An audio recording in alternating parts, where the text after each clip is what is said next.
Boa noite, Daniela. Bom recebê-la aqui na nossa conversa, né? Então, o nosso convite é dentro de um programa que nós criamos chamado Arte de Pensar, para dar espaço a iniciativas, a profissionais, a conteúdos que têm a ver com cognição, né, e aprendizagem. Então, eu estava te convidando hoje para falar um pouco sobre o que está acontecendo nos Estados Unidos essa semana, né? Que você possa explicar um pouco o que é o Chorich nos Estados Unidos, em Fort Wayne, e está aberto para a gente conversar. Ok, que bacana. Boa noite, obrigada aí pela oportunidade de estar participando com você nesse novo desafio, né? Eu acho que todas as vezes que a gente fala de cognição, a gente está fazendo esse movimento de expandir o pensar das pessoas, né? De trazer uma nova visão, muitas vezes, sobre alguns tópicos que é muito falado e que a gente tem uma abordagem que pode vir a contribuir também. Então, eu tenho certeza que esse projeto aí vai ser bacana e vai estar ajudando bastante as pessoas que têm interesse em ouvir sobre isso e que a gente possa ajudar a esclarecer. Então, obrigada. Eu estou aqui em Indiana, né, em Fort Wayne. O que é o Choras? Todos os anos, o Instituto Forsten a sede dele é Israel, mas os cursos, as formações, elas sempre são realizadas em alguma outra cidade, onde são oferecidos os treinamentos. Então, normalmente, a gente vinha tendo somente formações na Europa. Então, eles faziam formações, o ano passado foi em Roma. Eu não sei se você estava no ano do ano passado, Márcio, mas teve uma outra em Amsterdã, que eu acho que você estava. Então, Praga, Milão, Zandvoort, Paris. Então, assim, ele sempre vem com a sua edição anual, aonde toda a equipe de Israel se desloca para esse local e as pessoas que são os trainers deles, eles treinam as pessoas. Então, o Instituto Forte ele oferece os treinamentos, seja para o PEI, que é o Programa de Enriquecimento Instrumental, seja para avaliação, que é o AMC, que fora do Brasil ele é conhecido como LPAD, ou sobre alguns outros temas. A gente tem o Tactile, que é o programa tátil, o PEI tátil, e programas para mediadores. Então, assim, todos os anos eles oferecem isso. E esse ano, pela primeira vez, a gente está tendo dois choras. Eu não vou dizer simultâneo, porque está acontecendo em semanas separadas, né? Mas no mesmo período do ano, dentro do mesmo ano, nós estamos tendo dois choras. Então, existe o choras de Praga e o choras que está acontecendo aqui nos Estados Unidos, no estado de Indiana. Ah, o choras que daqui, ele tem uma característica muito bacana, eu considero, que ele vem com uma proposta que é a proposta da Jean Zer, que é quem coordena uma instituição aqui nos Estados Unidos que se chama MindCap, que trabalha com toda a metodologia Forsen, desde o sistema de avaliação como intervenção, né, dentro de todos os programas. Então, ela, como a idealizadora do Chores, ela falou assim, puxa vida, eu queria fazer um Chores diferente. Além da gente oferecer os treinamentos convencionais de PEI, do Tactile que a gente vai ter aqui esse ano e também do PEI digital que está sendo oferecido agora. Então, ela falou assim: a gente poderia oferecer outros cursos onde profissionais, trainers do Instituto Forsten, eles pudessem estar falando de temas diferenciados em que eles atuam, né? Para que a gente possa sair simplesmente da ferramenta, Márcio. Você sabe aí, você é um trainer de PEI, a gente acaba utilizando muito o PEI nas nossas intervenções, mas, na verdade, quando você consegue entender a teoria que está por trás, quando você consegue entender o que são as funções cognitivas e o processo de mediação, ele é aplicável em qualquer outro cenário. Você concorda? Então, e é isso que a gente vai ter aqui. A gente vai ter, tem vários cursos acontecendo, com diversas temáticas. Então, a gente tem cursos que vai estar sendo falados sobre a dislexia, existem cursos que vão estar abordando o TDAH, mas mais com enfoque das funções executivas. Existe um outro do qual eu vou ser uma das pessoas que vou estar ministrando, que é o TDAH, mas para você conseguir entender o que está por trás do processamento do TDAH, considerando as questões cognitivas. Existe um outro curso muito bacana que é comparando as metodologias Forsten com a metodologia NILD que eles falam aqui, que é aquela terapia voltada às dificuldades de aprendizagem. Existe o mini curso do professor Lou Feilek, que ele vai estar trazendo a mediação sobre um enfoque terapêutico de como que eu posso utilizar isso, focando muito nas questões comportamentais, né? Vendo, porque ele faz toda uma tradução das funções cognitivas para as questões comportamentais. Como é que eu vejo essas funções cognitivas dentro do comportamento, né? E como que a gente pode fazer? Existem minicursos relacionados à questão da escrita, à questão dos pais enquanto mediadores. Então, são vários temas que vão estar discutindo como que eu posso utilizar toda este conhecimento, a aplicação dessa teoria, a mediação, dentro de outros contextos. Então, assim, está sendo muito bacana. A gente tem 9 países, eu não sei se houve alguma alteração dentro disso, mas até onde eu sei, parece que são 9 ou 10 países participando dessa conferência, então, de pessoas que estão vindo de fora para poder participar, e pessoas de mais de 20 estados americanos que estão aqui com a gente, se deslocaram dentro do país para poder estar participando. Então, eu considero que ele vai ser uma das grandes oportunidades para a gente discutir cognição e aprendizagem. Dani, um dos patrocinadores disso é a Associação Norte-Americana, né, do modelo Forsten. Me conta um pouco mais como é que é isso, como é que é esse trabalho. Esse é um trabalho bem bacana que eles têm aqui e que eu considero que ele dá uma estruturação para os mediadores, para as pessoas que atuam com essa metodologia. Então, é uma associação onde todas as pessoas que elas receberam alguma formação Forsten, né? Seja ela em PEI, seja ela em AMC, seja ela em LPAD, em Tactile, ou se eu já tive acesso a algum contato com essas teorias, eu posso me associar a essa instituição.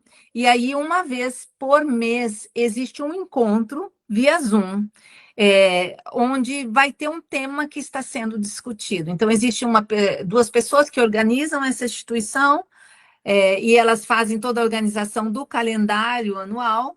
Então, vamos supor, você, Márcio, você é convidado para participar, você vai escolher o tema que você vai falar, e é sempre alguma coisa que você está usando de forma prática dentro do seu dia a dia, dentro da sua atuação profissional, que ela está fazendo a diferença na vida das pessoas. Como que você está fazendo, de que forma você está fazendo, como você está aplicando, quais são os resultados.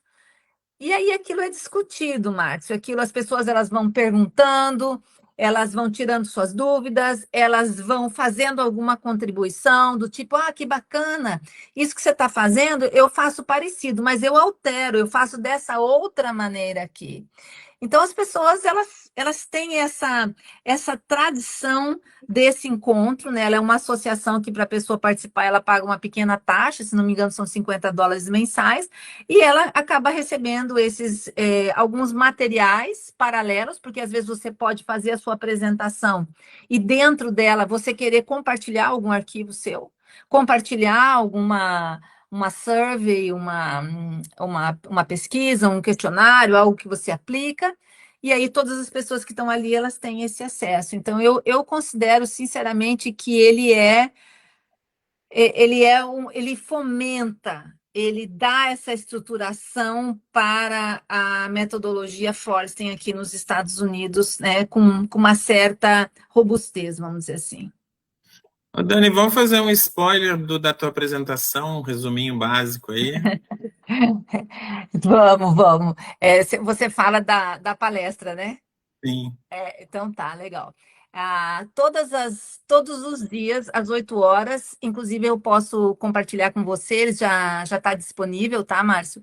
Uhum. O link para as pessoas que quiserem participar das apresentações, né? Então, a minha palestra ela vai ser sobre a estrutura do pensamento, a arquitetura do pensamento, e eu vou trazer ali tudo, um aprofundamento na estrutura cognitiva. É como se eu pegasse uma lupa e eu fosse olhar aquela estrutura, a plataforma cognitiva, de como ela se manifesta, mas principalmente a dinâmica que existe entre as funções cognitivas. Então, quando esta função ela é maior, o que, que isso resulta? O que, que altera na minha forma de pensar? O que, que altera na minha forma de processar a informação?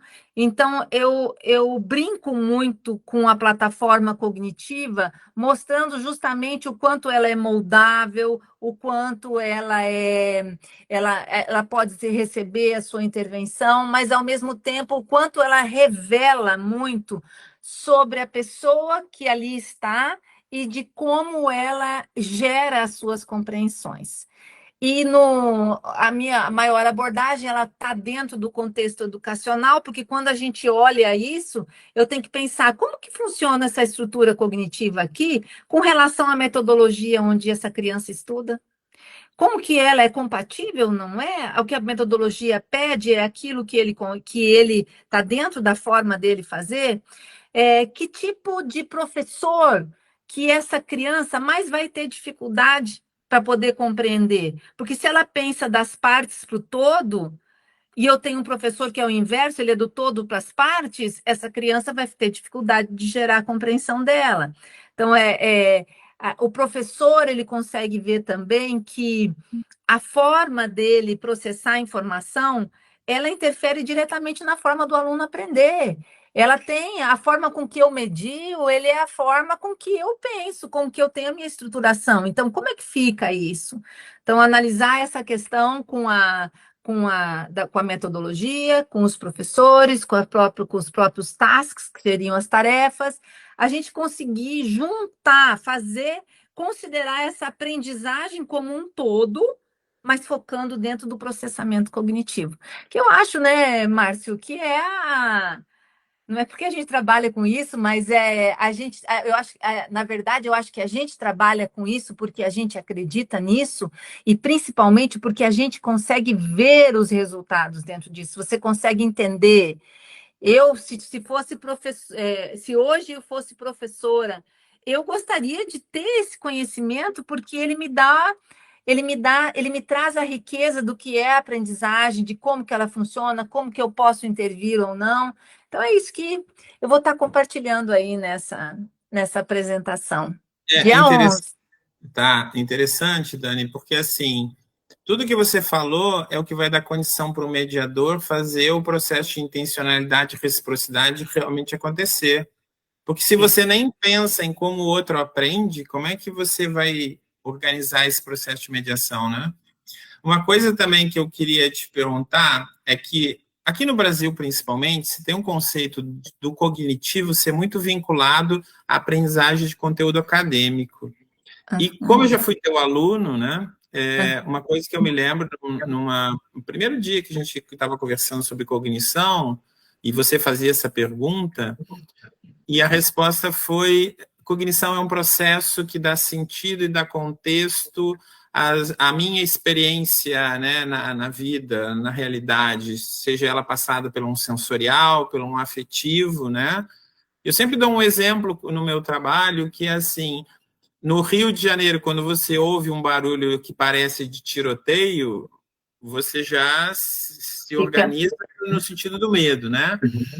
E aí, se alguém te medeia e diz assim, não, isso aí são fogos de artifício, ou é um treinamento aqui do exército perto de nós, altera toda a tua reação emocional, sensorial daquilo. Ou seja, quando você dá um significado cognitivo, isso organiza o teu emocional, organiza o teu sensorial. E eu vejo que isso é uma coisa que a gente discute pouco, e até queria te ouvir um pouco sobre isso, porque colocam o cognitivo num patamar superior dos processos de funcionamento, como se ele não tivesse intermediado o sensorial que eu recebo, a emoção que eu sinto, como se isso fosse uma escalada, né, uma casinha, assim, ou uma árvore que lá no topo, só lá no topo, é que eu vou lidar com o cognitivo, né? É, a gente sempre conversou sobre isso, né, Márcio? E eu vejo o seguinte, o que que é cognição? Para mim, cognição é compreensão. Resumindo, é isso. Eu consegui compreender, eu consegui compreender o mundo que tá à minha volta, eu consegui compreender você, eu consegui compreender o que eu estou sentindo, eu consegui compreender o meu conteúdo escolar, sim, eu consegui compreender as instruções que a minha família está me dando, eu compreender o que eu estou sentindo, o que está acontecendo dentro de mim.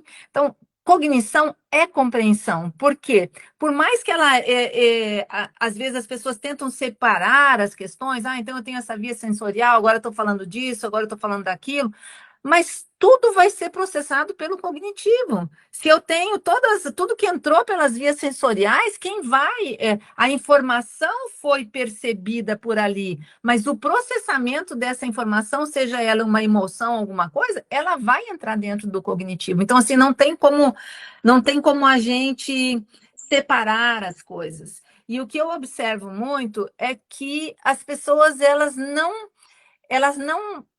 estabelecem uma relação que a forma com que eu penso, ela interfere em tudo, ela interfere em todos esses sentidos que a gente discutiu até agora, ele interfere, inclusive, nos meus relacionamentos, naquilo que eu vou escolher, ele interfere em tudo. Então, se eu não conheço a forma como eu raciocino, a forma como eu penso, muito provavelmente eu não consigo reconhecer por que eu tenho certos comportamentos. Porque a gente tem comportamentos que eles são frutos de um aprendizado do meio, e eu tenho comportamentos que eles são frutos da minha estrutura cognitiva, simplesmente do meu modo de pensar. E a gente encontra isso muito dentro dos autistas, você encontra isso muito dentro de qualquer pessoa, autista, TDAH, pessoa que tem dislexia, ou dos superdotados, de uma pessoa que aparentemente ela não tenha nenhuma dificuldade. Então, todos nós temos um processamento cognitivo que ele me coloca interpretando esse mundo que está aí à minha disposição dentro do meu dia a dia. Agora, se eu não consigo compreendê-lo, e eu acho que isso está só relacionado com a escola, com certeza eu vou ter um certo desconhecimento sobre o motivo de alguns comportamentos que eu tenho. E isso pode me trazer vamos dizer assim, uma visão meio episódica sobre a minha vida, sobre as minhas coisas. E outra coisa que eu acho importante colocar, Márcio, a gente trabalha muito com mediação, e a gente trabalha com a mudança cognitiva estrutural, que nada mais é do que a neuroplasticidade. Só que não existe mudança estrutural enquanto não houver aquilo que a gente chama do self-awareness, né? Que é quando eu tenho consciência do meu processo. Quando eu entendo o meu processo, eu sou capaz de mudá-lo. Eu sou capaz de alterar aqueles rumos. E como que eu vou entender o meu processo? Entendendo como é que eu funciono, entendendo qual é a minha maneira, né? Qual é a minha maneira de gerar compreensão sobre esse mundo, porque quando alguém vai se comunicar comigo, a pessoa tem que ser capaz de entender de que forma eu compreendo para ela poder fazer uma comunicação mais, como é que a gente diz, que a gente tenha rapport com essa pessoa que eu tô conversando, né? Então, para mim, as coisas é tudo junto e integrado, né? E as coisas não são separadas, Márcio. Cognição não é só acadêmico. Uma outra questão que a gente tem levantado é que as pessoas acham que esse tipo de trabalho é só para reabilitação ou pessoas que têm alguma deficiência e tal. E eu tenho tentado discutir muito, principalmente quem que trabalha com clínica ou terapêutica, que a necessidade de ter um aprimoramento cognitivo para nós profissionais, que às vezes você atende 20, 30 pacientes, você tem uma necessidade de avaliação, de planejamento, de devolutiva, de intervenção, e que é uma sobrecarga cognitiva tão grande, e que se você tiver um desempenho, uma eficiência baixa, você vai ter uma sobrecarga física até. E aí a gente vê muito terapeuta ansioso, estressado, porque a forma que ele pensa para fazer o trabalho é muito linear, é muito dificultosa. Então, assim, quando a gente percebe isso, inclusive para os pais também acontece muito isso, a gente percebe que ali é um espaço do aprimoramento cognitivo, né? E assim, você tem um trabalho sobre isso, eu até gostaria de te ouvir, porque às vezes as pessoas começam a entrar numa relação medicamentosa, elas começam a ter burnout, uma dificuldade com o trabalho, que não é a ver com o trabalho, às vezes é como você pensa e qual é o teu nível de eficiência para lidar com aquela exigência profissional e que você não consegue lidar com aquilo. Eu acho que você falou a palavra certa, que é eficiência, porque eu posso desempenhar muito bem o meu trabalho, mas aquilo ele me gera uma sobrecarga e que eu fico exaurida no final do dia, porque todas as vezes que tem muitas coisas, eu não consigo dar conta, porque eu preciso fazer uma coisa de cada vez, vamos dizer assim, se esse é meu funcionamento, né? Então, isso acaba comprometendo a minha eficiência e acaba comprometendo a minha saúde mental, a minha saúde emocional, né? Porque eu fico ansiosa, porque eu tenho todas essas questões. Então, primeiro ponto, quando eu consigo entender qual é a forma de eu processar a informação, a minha forma de eu pensar, não é o que eu penso, mas como eu processo, como eu penso, eu consigo saber exatamente como que eu lido com as coisas. Então, eu consigo dar conta de várias informações entrando ao mesmo tempo? Não, é uma de cada vez, eu preciso ir cumprindo e depois fazendo. Não, eu consigo dar conta de várias informações, mas eu preciso muito do concreto, eu não consigo abstrair muito, porque todas as vezes é mais difícil para mim, seja lá que jeito, seja lá qual é a sua forma. Mas você precisa conseguir saber que carro que você anda. Porque o carro que você anda, você vai ter que colocar os pneus corretos, você vai ter que colocar o combustível adequado. Tem carro que, se você andar com ele na estrada de chão, você moe esse carro. Tem carro que ele foi feito para andar em alta velocidade. Então, eu preciso saber qual é o carro que eu piloto, porque dependendo da tarefa que eu estou desempenhando, ele vai precisar que eu dê um ajustezinho nesse carro. Eu não. Da forma com que está, com essa gasolina sem ser aditivada, não vai dar tão certo. Eu posso complementar. Então, eu vou fazer o quê? Eu vou fazer aquilo que a gente chama das calibragens cognitivas. É igual você calibra um pneu. O pneu já está ali e tal, mas você enche aquele pneu para que aquela estrutura do carro ele consiga é, se acomodar melhor durante o trajeto. Então a gente calibra para a gente poder fazer isso. E com certeza, Márcio, eu acho que todos nós temos algumas dificuldades. Uma, o nosso funcionamento dentro das nossas atividades.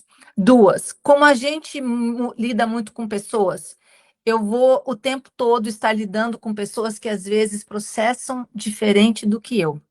E eu posso não ter sucesso em acessar aquela pessoa, em me comunicar com essa pessoa, me fazer entendido, ou inclusive de fazer com que as minhas terapias não funcionem tanto para aquela pessoa, simplesmente porque a forma de processamento dela é oposta à minha. E aí eu vou ter a sensação do quê? Que eu não estou conseguindo atingir aquela pessoa. Que está acontecendo alguma coisa, que eu não estou sendo eficiente o suficiente. Que aquela pessoa ela não está se beneficiando. Já encontrei com ela, já fiz 10 sessões com ela, que era para ela estar num determinado ponto e eu não consegui fazer com que ela esteja ainda. Então, quando você conhece tudo isso, você vai se questionar, falar, puxa vida, será que o funcionamento dela é diferente do meu? E se eu alterasse isso? E se eu buscasse me comunicar com ela de uma outra maneira? Puxa vida, poderia ser uma boa opção. Mas para fazer isso, Márcio, eu também tenho que saber como é que eu faço. É Porque isso não é aí. fácil, entendeu? Não, às vezes não é simples. Eu costumo dar um exemplo assim, ó. Pessoas que pensam muito no passo a passo, quando elas vão te explicar as coisas, elas vão sempre te explicar no passo a passo. Ela não vai te dar um exemplo. Ela vai explicar de uma forma sequencial. E aí você está ali com a outra pessoa naquele atendimento e ele não compreende nada no sequencial, ele precisa de um exemplo, ele precisa de uma analogia. Mas eu não sou boa para fazer essas conexões. Eu não consigo pensar num exemplo que queira dizer aquilo. É uma coisa simples que nós estamos falando, mas é Sim, processamento cognitivo. E que às vezes eu vou ter que ter esse entendimento para dizer que naquele atendimento eu não consigo fazer isso. Mas você, Márcio, que está na minha porta aqui do lado, você é o cara para fazer isso. Então eu sim. vou lá, vou pedir a sua ajuda, mas não com aquela sensação de que, puxa vida, o Márcio é mais competente do que eu, ele, né? E se eu for lá pedir para ele, todo mundo vai achar que eu não sei fazer. Na verdade, não é nada disso. Às vezes, simplesmente, eu sei que você é o melhor mediador naquele momento para aquela pessoa. Assim como eu posso ser num outro momento para um outro paciente seu.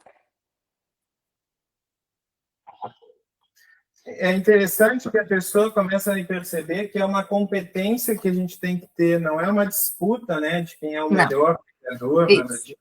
É exatamente isso. Não é uma questão de disputa, é uma questão de vamos dizer assim, quem é a pessoa que tem essas habilidades mais prontas para serem utilizadas. Porque todos nós podemos desenvolver, né, Márcio? Que é justamente o que você falou, quando você vai treinar essas pessoas para que elas estejam aptas a fazer isto.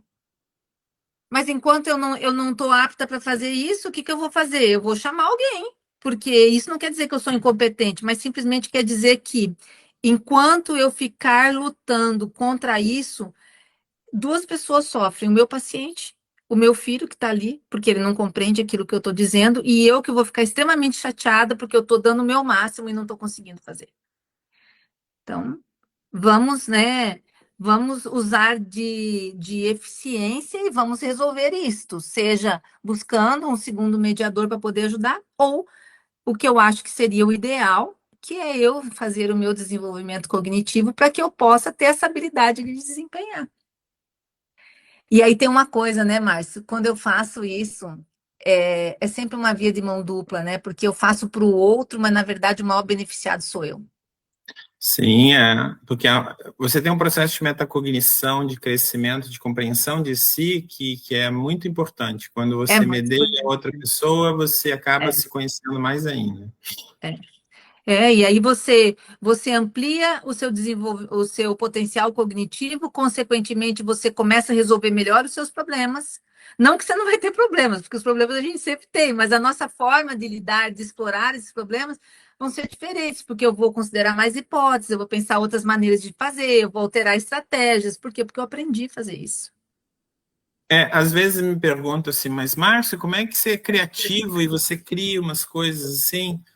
Isso foi desenvolvimento, né? É, Eu estudo Forresting, por exemplo, desde 91.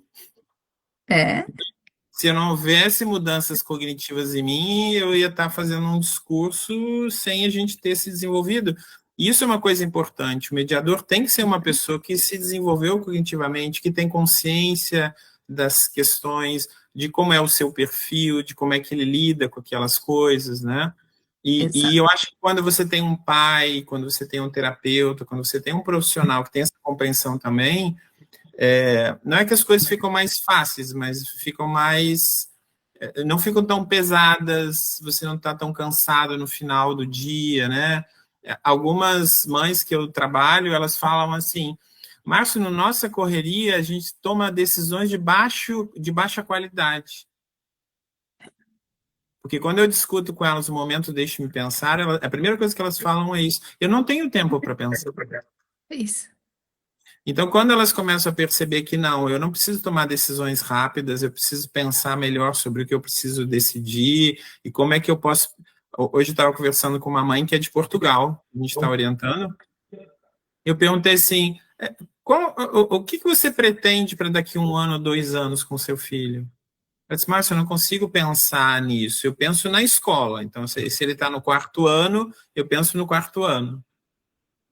Só que às vezes você tem uma pessoa que você tem que prepará-la para uma adolescência 3, 4 anos antes, É, né? E aí você percebe que a família, que a escola está muito focada no aqui e agora, né? E que é uma competência de trabalhar A projeção de relações virtuais é uma competência que, ao longo da nossa história de aprendizagem, isso tudo foi desenvolvido, e que é uma parte que eu acredito que no aprimoramento cognitivo, quando você trabalha isso com as pessoas, é uma coisa que você tem que lutar bastante, que é o futuro, como é que eu me preparo, como é que eu tenho metas, como é que eu traço objetivos, né? Isso é até um critério de mediação, né, do modelo, e que vejo que as pessoas estão muito imediatistas, aqui agora, no mundo da internet, tudo é muito imediato, né?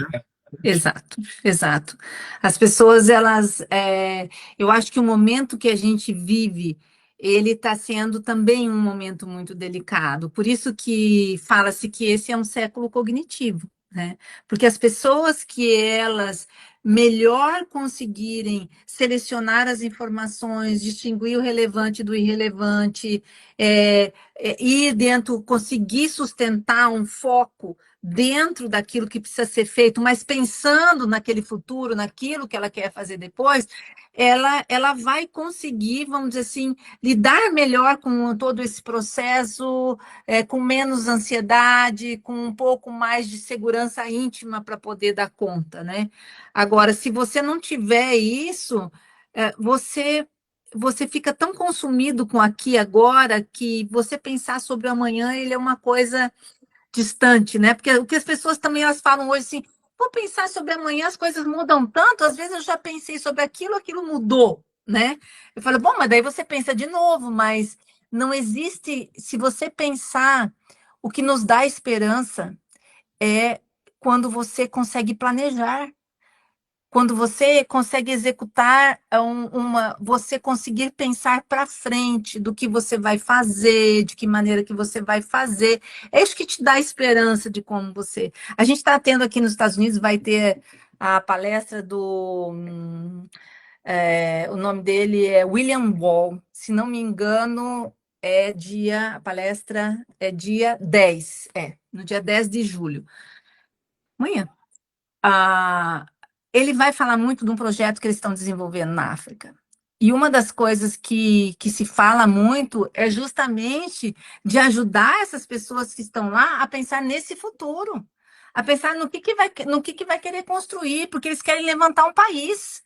E para você levantar um país, você não pode ficar pensando hoje somente. Eu não quero dizer que você não vai pensar no hoje, mas você tem que pensar muito no para frente. Você tem que ter pessoas que elas tenham vontade de pensar nesse para frente, porque é ela que vai levantar, cada um vai levantar dentro do seu dia a dia, e aí, no fim, uma nação se levanta, uma nação consegue pensar para frente. É lógico que ele está dentro de ele coordena várias instituições, uma universidade, né? Uma universidade que ela tem várias, como é que vamos dizer assim, como se fossem vários campos, e ele trabalha com adolescentes e tudo mais. Então, assim, o projeto deles é belíssimo, mas ensinando o quê, mediando o quê para essas pessoas que a gente precisa planejar no hoje ou amanhã.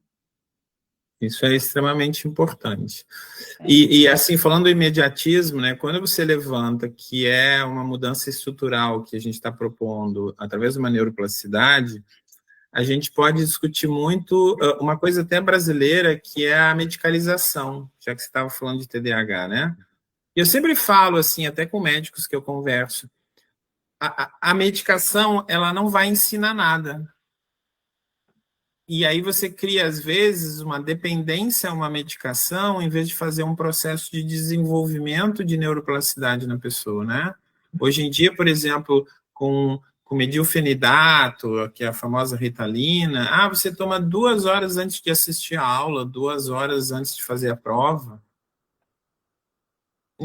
E aquilo não vai mudar, porque quando o remédio parar de fazer efeito, fora os efeitos colaterais que isso tem, e não só essas questões, mas tem muitas medicações que são usadas com autistas também e tudo mais, quando o remédio para de fazer efeito, ou é necessário que se retire aquela medicação, não houve uma mudança estrutural da forma de funcionar. Não. E aí você retorna a problemas até mais graves, né?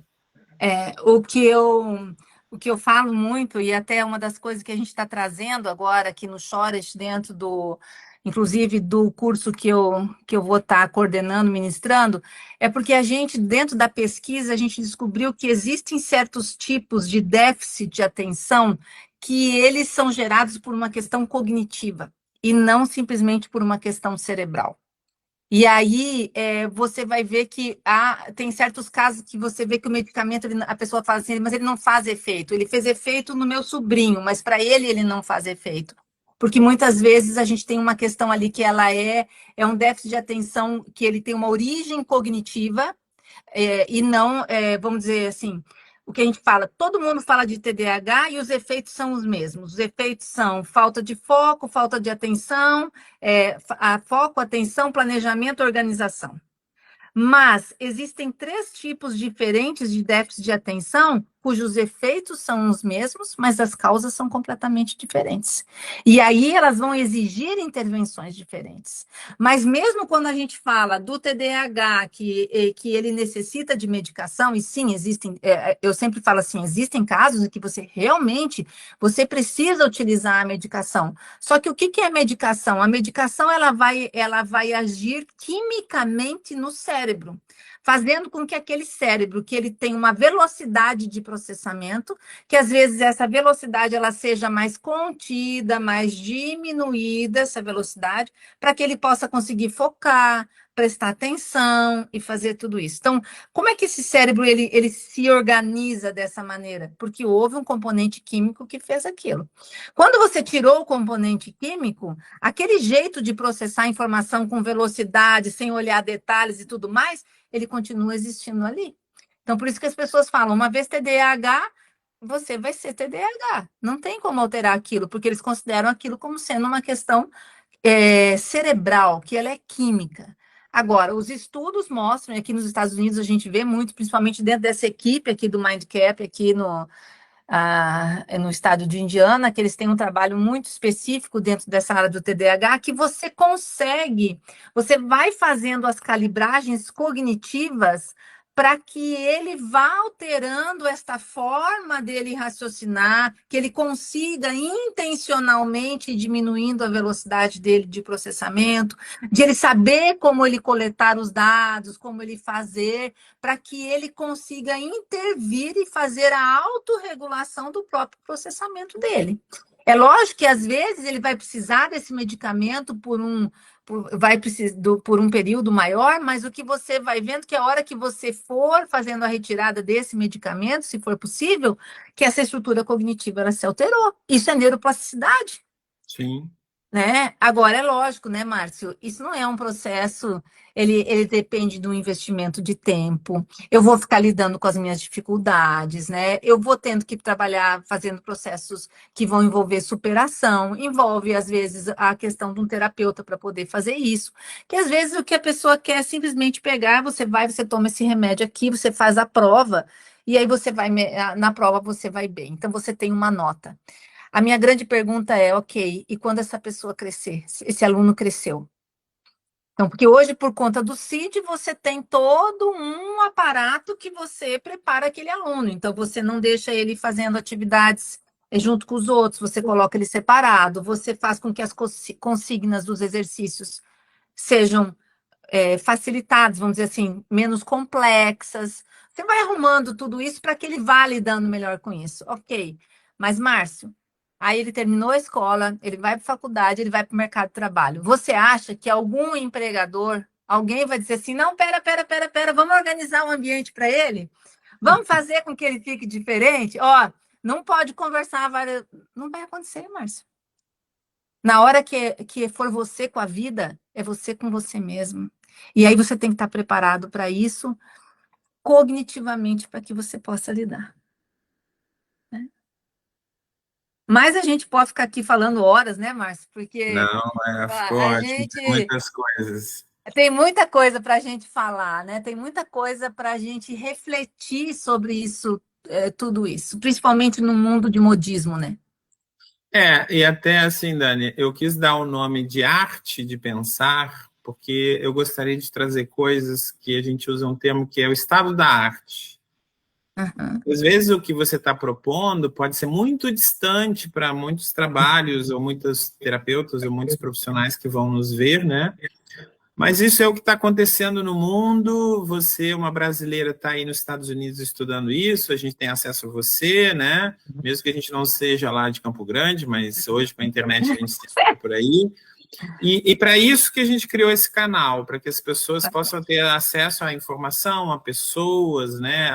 A buscar mesmo conhecimento sobre isso, né?